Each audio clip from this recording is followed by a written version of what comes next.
cordone di auto in coda degno delle edizioni più affollate, stand presi d'assalto anche ben oltre la domenica, giorno di inaugurazione che attira maggiormente curiosi e semplici appassionati.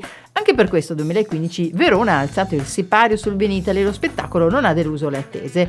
L'Italia del vino è tutta qui, distribuita sui 90.000 metri quadri espositivi della fiera per far parlare di sé il mondo. Con più di 4.000 aziende da 24 paesi e operatori specializzati attesi da 120 nazioni, Vinitaly si conferma come la più importante vetrina internazionale dedicata al vino e ai distillati. L'edizione numero 49, che si è tenuta dal 22 al 25 marzo, si è conclusa all'insegna dell'ottimismo. Negli ultimi mesi sono cresciuti sia l'export che le vendite nel mercato interno. La conferma di un settore straordinario che ha fatto dei balzi in avanti clamorosi in questi anni.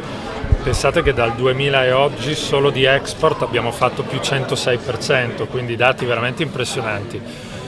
Credo che ci siano davvero tutte le condizioni per fare ancora meglio. Il 2015 può essere un anno di svolta anche per il vino italiano, lo abbiamo detto anche in queste ore. È possibile toccare quota 5 miliardi e mezzo solo di export. Veramente il vino italiano è la metafora del cambiamento possibile per questo paese ed è uno dei settori che fanno la nuova economia dell'Italia. La regione che contribuisce in misura maggiore a costruire il successo del vino italiano è proprio il Veneto, padrone di casa, che da solo, con i suoi 52 vini, vale il 18% della produzione, il 33% delle esportazioni a livello nazionale, generando affari per 1 miliardo e 670 milioni di euro. Oltre ai big, Amarone e Prosecco, ci sono tante piccole produzioni che si fanno apprezzare in giro per il mondo. È fondamentale ricordare che noi abbiamo assolutamente dei vini eccezionali, abbiamo 28 DOC, 14 DOCG e 10 IGT in Veneto, il che significa che sono 42 vini che hanno tutti delle storie eccezionali.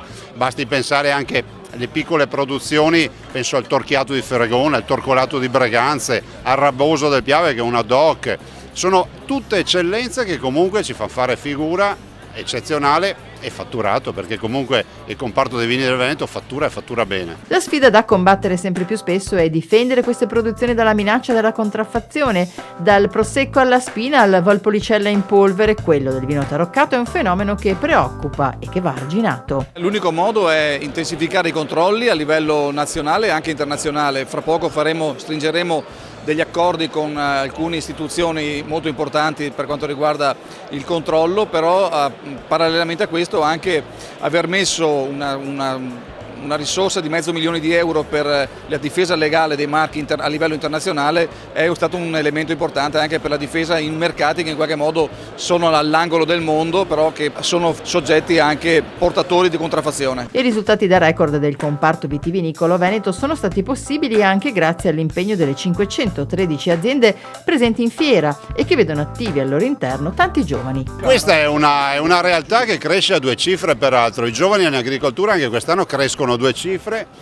e nel comparto viticolo-enologico ovviamente portano quella ventata d'aria nuova che poi si vede come innovazione sul mercato rispetto alla presentazione dei vini e dei prodotti nuovi che sanno portare. Ovviamente i giovani sono una categoria importante sulla quale investiamo moltissimo, non solamente in una tempio del vino come questo, ma anche in altri settori dell'agricoltura del Veneto, però sulla viticoltura dove in qualche modo facciamo la parte del leone anche a livello europeo, vogliamo che i giovani abbiano un posto particolarmente importante anche attraverso gli aiuti finanziari. La preparazione conta moltissimo, e non solamente infatti la preparazione proprio universitaria o comunque scolastica, ma anche la preparazione sul campo. Questa è una cosa molto importante e la tradizione, proprio anche la passione che ci viene insegnata dai nostri genitori e dai nostri parenti è la cosa fondamentale. Negli anni questa fiera è diventata un vero e proprio fenomeno di costume, passerella frequentatissima da bellezze da copertina, VIP e politici.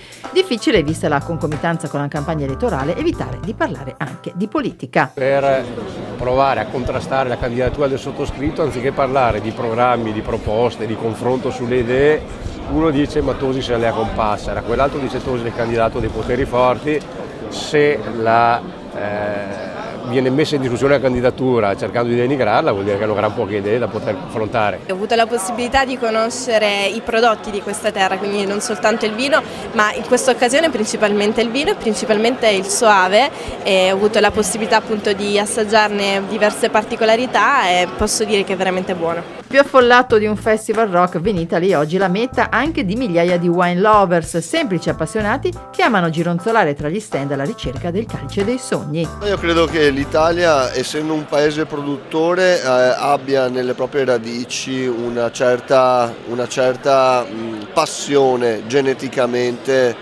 certificata nel DNA di tutti noi.